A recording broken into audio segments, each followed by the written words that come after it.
ሰላም ውድ ተመልካቾች እንዴት ናችሁ? እንደምን ዋላችሁ? አሁን ወሳኝ የሆነ መረጃ ይዤላችሁ መጥቻለሁ። ይህ መረጃ ማስጠንቀቂያም ነው፣ ማስተማሪያም ነው፣ ግንዛቤ ማስጨበጫም ነው። ማስተማሪያም፣ ግንዛቤ ማስጨበጫም፣ ማስጠንቀቂያም ሌላው እንድትማሩበት ነው። በቃ ለወደፊቱ አይታችሁ እንድትማሩበት፣ ለወደፊቱ ምን አይነት አስተሳሰብ መያዝ እንዳለባችሁ እንድትማሩበት ነው። ስለዚህ መረጃ ለሁሉም ለሚመለከተው አካል እንዲደርስ ሼር አድርጉ፣ ኮሜንት አድርጉ፣ ላይክ አድርጉ። እንዲሁም ይህ መረጃ ተደራሽነቱ እንዲሰፋ እና ለሚመለከተው አካል እንዲደርስ ሰብስክራይብ አድርጉ። ያው ቤተሰቦቻችን እንዲበዙ እና ይህ የማይመስል መረጃ ሊመስል ይችላል፣ ነገር ግን ትክክለኛና እየሆነ ያለውን የሚሆነውን ለወደፊት የሚመጣውን መረጃ የሚጠቁማችሁ ነው እና በቸልተኝነት ዝም ብላችሁ ከጎጥ ይህን መረጃ ስታዳምጡ ግን ከጎጥ ወጣችሁ መሆን አለበት፣ ከአስተሳሰብ ወጣችሁ መሆን አለበት። የግዴታ የኔ ጎጥ ተነካ የሚል አስተሳሰብ ሊኖራችሁ አይገባም።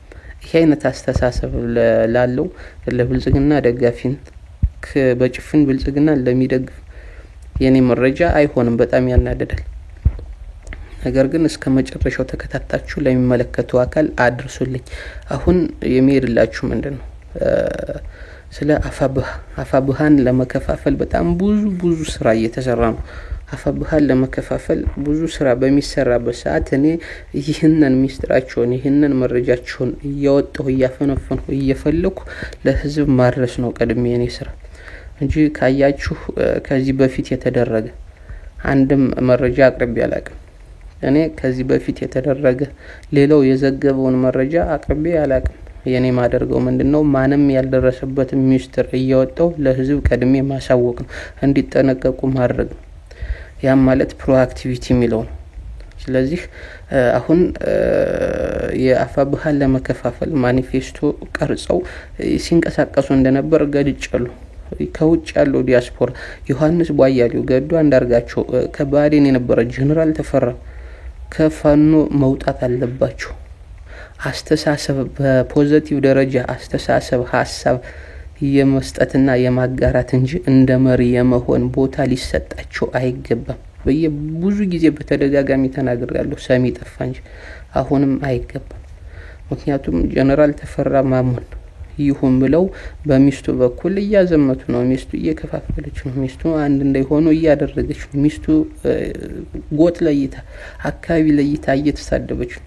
ይህንን ማስቆም ያልቻለ ጀነራል ተፈራ የአማራን ተጽዕኖ እየደረሰበትን ያለበትን ተጽዕኖና ግፍ መቋቋምና ማስተካከል ማሸነፍ አይችልም ብዬ ነው ማምነው ነው። ምክንያቱም መጀመሪያ የሱን አስተሳሰብ መደገፍ አለባት እኮ ሚስቱ። አይ እንደዚህ ነው እንደዚህ ሐሳብ መስጠት እንጂ መሳደብ ይህን ማስቆም አለበት። የአማራ መሪ ለመሆን የዚህ ችግር መፍትሄ አምጪ ለመሆን መጀመሪያ ሚስቱን መፍትሄ ማሳዝ አለበት።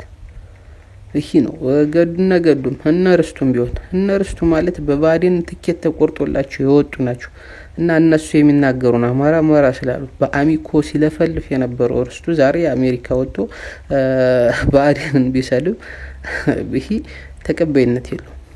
ምክንያቱም ሆም ብለው እንዲቆጣጠርላቸው አማራ ብሎ እያቀነቀነ እንዲሰልልላቸው ነው ያስወጡት እርስቱን፣ ረዳት ፕሮፌሰር እርስቱን ማለት ነው።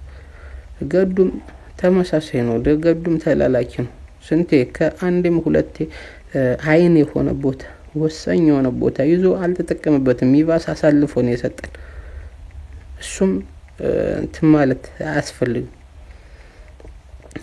እና ይልቃል ከፋለም አያስፈልጉም እና ኢንጂነር ይልቃል አያስፈልጉም።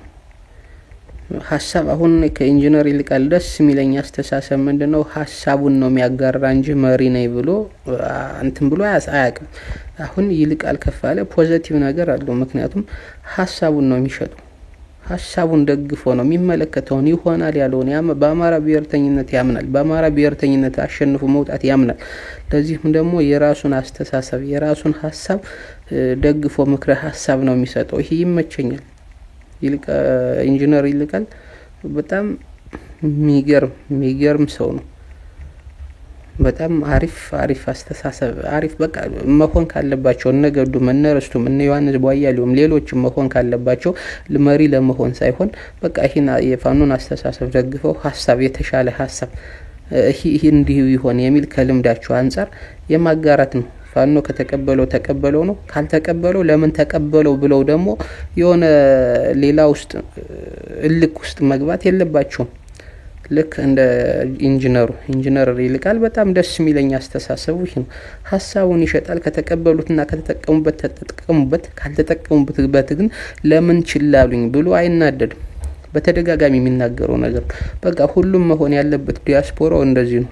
ሁሉም ዲያስፖራ ሁሉም ፖለቲከኛ መሆን ያለበት መሬት ላይ የሌለ እየታገለ የሌለ ውጪ ያለ አማራ መሆን ያለበት ልክ እንደ ኢንጂነር ይልቃል። ስለዚህ በዚህ መንገድ ነው ማየት ያለብን እንጂ ማንም ተነስቶ ሐሳቡን አምጦ ሊጭንብን አንፈቅድም። አሁን የኔ አስተሳሰብ ማይመቻቸው ማናቸው ካላችሁ ጎጠኞች ናቸው። የስኳድ አባል አይመቻቸውም፣ የባዴን አባል አይመቻቸው። የብልጽግና ደጋፊ በጣም ያቅለሸልሻቸዋል፣ የእስክንድር ደጋፊ ያቅለሸልሻቸዋል። ምክንያቱም እስክንድርን እኔ ማቀው ገና ባልደራስን ሳይመሰርት ነው። በደንብ አውቀዋለሁ፣ መስርቶን በደንብ አውቀዋለሁ፣ ታስሮን በደንብ አውቀዋለሁ። ወደ ፋኖ ለመሄድ ሲያስብ እንኳን መጀመሪያ መረጃው ያወጣንበት እኛንን በደንብ አውቀዋለሁ አስተሳሰቡን ማለት። ስለዚህ እሱ ለአማራ ብሔርተኝነት እንደማይሆን አውጣንበታል መረጃ። ጎጃም ላይ መጀመሪያ የወጣበት ምክንያቱም ያ ነው።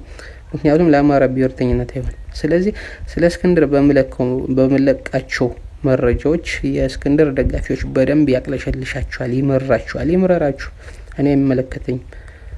ምክንያቱም እኔ ጠላት እንዲመረው እንጂ እንዲጣፍጠው አልፈልግም። ምክንያቱም ጠላት በአማራ ትግል ውስጥ በፋኖ ትግል ውስጥ ገብቶ እንዲያቦካ እንዲከፋፍል አልፈቅድም። የወደፊት ሚስጥራቸውን የወደፊት የሚያደርጉትን አንድ ባንድ ስለማጋለጥባቸው በተለይ አሁን ኮሜንት ላይ ብታዩ አብዛኛው ኮሜንት አድራጊ ማናቸው ካላችሁ ከኔ ላይ የእስክንድር ደጋፊዎችና የስኳድ ደጋፊዎች ናቸው፣ ጎጠኞች ናቸው አብዛኛው የኔ ኮሜንት ላይ የሚያደርጉት። በቃ ስለዚህ ነው አይመለከተኝ።